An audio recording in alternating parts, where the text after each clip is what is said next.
La première chose que je voulais dans ce groupe d'industrie de la santé, c'est aider les gens. Aider les gens à passer un entretien, à passer les étapes d'un entretien dans une entreprise, à leur expliquer comment ça fonctionne dans une start-up en biomédical, comment ça fonctionne dans une entreprise biotech en milieu corporate. De la générosité, des talents et du cœur, c'est la sauce du jour sur studioqualita.com.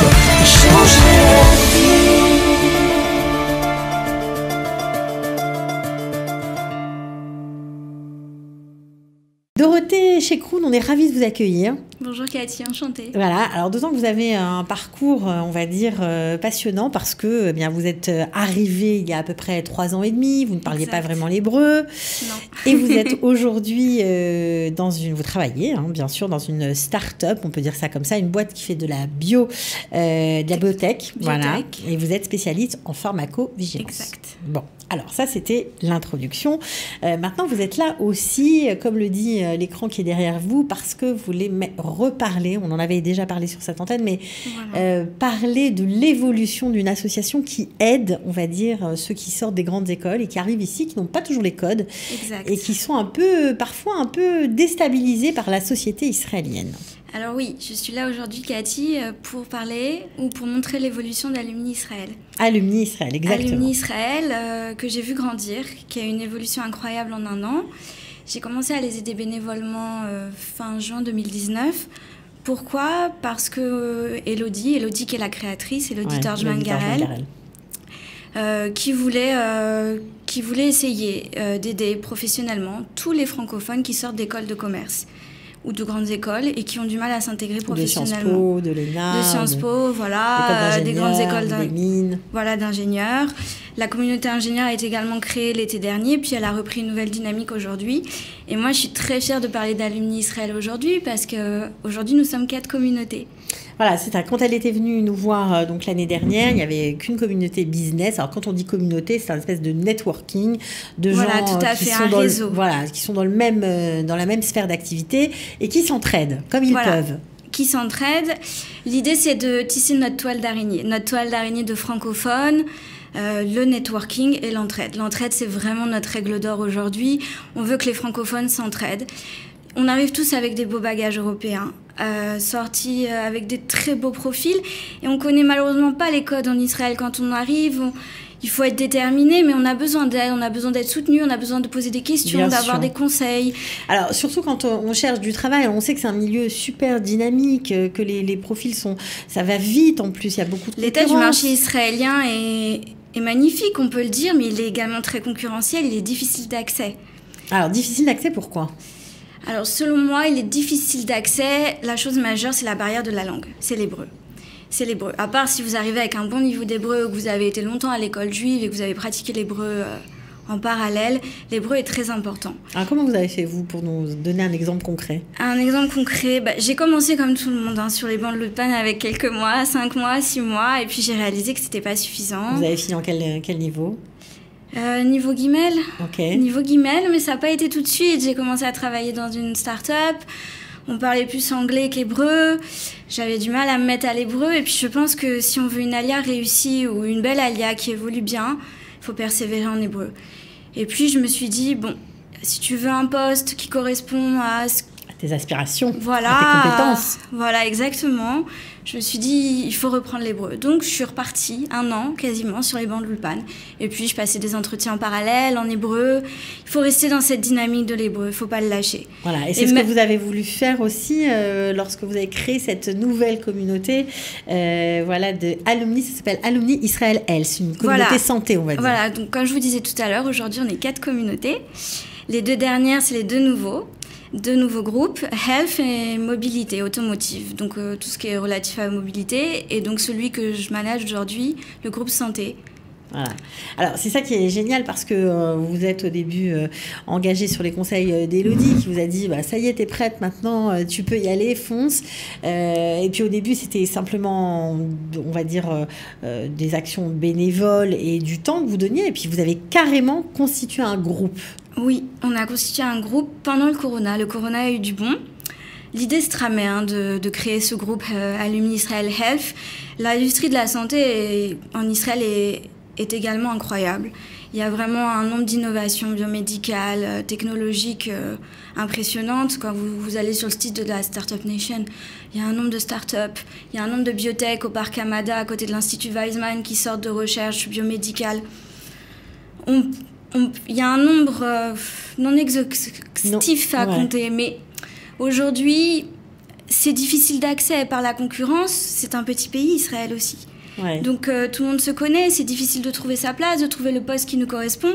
Puis c'est difficile aussi de passer tout simplement en entretien parce que ça aussi, les codes ne sont pas les mêmes. Les codes ne sont pas les mêmes. Et pour moi, la première chose que je voulais dans ce groupe d'industrie de la santé, c'est aider les gens. Aider les gens à passer un entretien, à passer les étapes d'un entretien dans une entreprise, à leur expliquer comment ça fonctionne dans une start-up en biomédical, comment ça fonctionne dans une entreprise biotech en milieu corporate. Il y a beaucoup de choses à expliquer aux gens. C'est très différent de la France. Oui, c'est très différent de la France, que les choses évoluent très vite en Israël. Oui, c'est ça, ça va vite. Ça va vite, c'est l'aventure. La prise de décision au sein des entreprises est rapide. Et très rapide. Ça surprend. Ça surprend et en même temps, c'est très positif parce que du jour au lendemain, vous trouvez le poste, entre guillemets, de vos rêves. Mmh. Et puis, parfois, quand on se trompe, quand on prend une direction qui n'est pas bonne, il n'y a pas de mal à le dire. Ça, c'est quelque chose qui n'est pas très européen. Non, et ça, j'apprécie beaucoup de la part des Israéliens ici. Rien n'est un échec et je suis d'accord avec eux. On change juste de direction. Ouais, ça, c'est quand même assez extraordinaire. On l'explique aussi au sein d'Alumni. Bien sûr. Voilà, mais ce groupe santé, ce groupe industrie de la santé, voilà, il est en pleine éclosion. On est presque 80 membres en 4 mois. Donc quand vous dites 80 membres, c'est 80... profils différents, aussi riches les uns que les autres, qui sont au milieu de start-up, biotech, chercheurs, physiciens. Des nouveaux immigrants. De nouveaux immigrants. Donc chercheurs, physiciens. Toujours liés à l'industrie de la santé, business, marketing, pharmaciens, biologistes, qualité, qui font aussi comme moi de la pharmacovigilance. Il y a une richesse assez impressionnante. Ok, donc là, vous vous entraidez, vous vous donnez des tuyaux. Lorsque quelqu'un travaille, j'imagine qu'il passe les offres d'emploi qui existent dans son entreprise. Voilà, l'idée c'est de poster, de conseiller, chacun après échange en privé comme il le souhaite, de parler des success stories aussi. On a des CEO qui ont créé des choses aussi impressionnantes, comme Didier Toubia avec sa viande cultivée en laboratoire et Aleph Farms. Il y a des histoires assez incroyables au sein de chaque communauté. Et ce qui est aussi important, c'est qu'avec cette communauté santé, chaque communauté a son expertise, ses objectifs aujourd'hui. On est presque 550 personnes en tout, où on peut chacun échanger, travailler sur des thématiques croisées, des sujets croisés, s'apporter des choses enrichissantes, s'instruire. Alors en tout cas, je sais que vous êtes ravis et fiers, et vous pouvez l'être, d'avoir monté cette communauté. 80 personnes, c'est déjà extraordinaire, de rien en fait. Qui échangent tous les jours. Voilà, donc ça c'est génial, parce que ça veut dire que grâce à vous, eh bien, certains vont trouver du boulot, certains vont améliorer peut-être la vie d'autres personnes qui sont dans cette communauté. Qu'est-ce qu'on peut dire sur vous qui avez trouvé du travail juste avant le corona? Alors pour le coup, ça c'est quand même assez incroyable.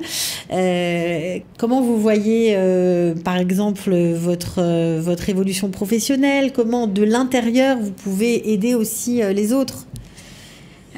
Aujourd'hui, l'idée reste la même, de s'entraider, donc d'aider un max de francophones dans l'industrie de la santé, qui n'hésitent pas à me contacter sur LinkedIn ou sur mon adresse mail.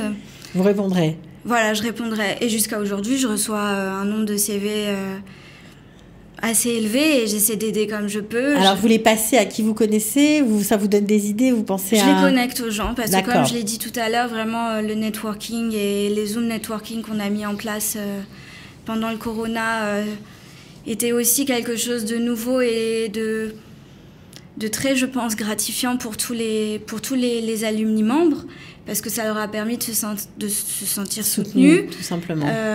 On a apporté aussi une certaine convivialité, montrer qu'on peut s'entraider de façon cool et conviviale, sans a priori, comme vous l'avez dit au début, sans montrer qu'il y a un échec ou il y a une faille quelque part.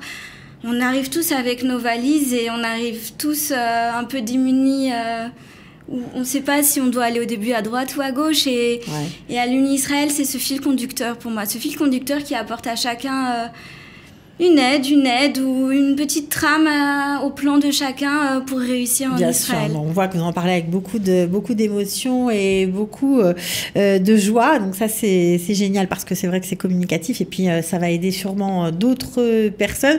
Juste pour revenir, parce que vous l'avez évoqué, les lundis, les rendez-vous du lundi qui ont lieu une fois par mois, donc une espèce d'atelier Zoom, j'imagine, aujourd'hui.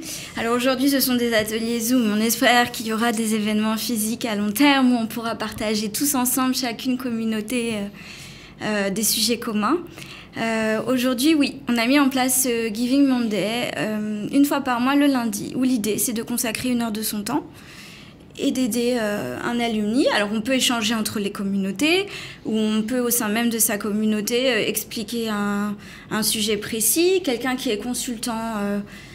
par exemple, en business pour une start-up biomédicale, peut m'appeler et me dire « Dorothée, qu'est-ce que la pharmacovigilance ? Explique-moi. » Il travaille sur ce projet et moi, j'ai besoin de comprendre ce que c'est pour rentrer mieux dans le vif du sujet. Donc, c'est des conseils pratiques, mais aussi des conseils techniques. Et on peut approfondir des sujets. Et en 1 heure, je l'aide, alors que la personne, elle va peut-être passer sinon des heures et des heures sur son écran d'ordi et à pas bien comprendre ce que c'est, puis à pas bien comprendre ce que veut le client en vrai.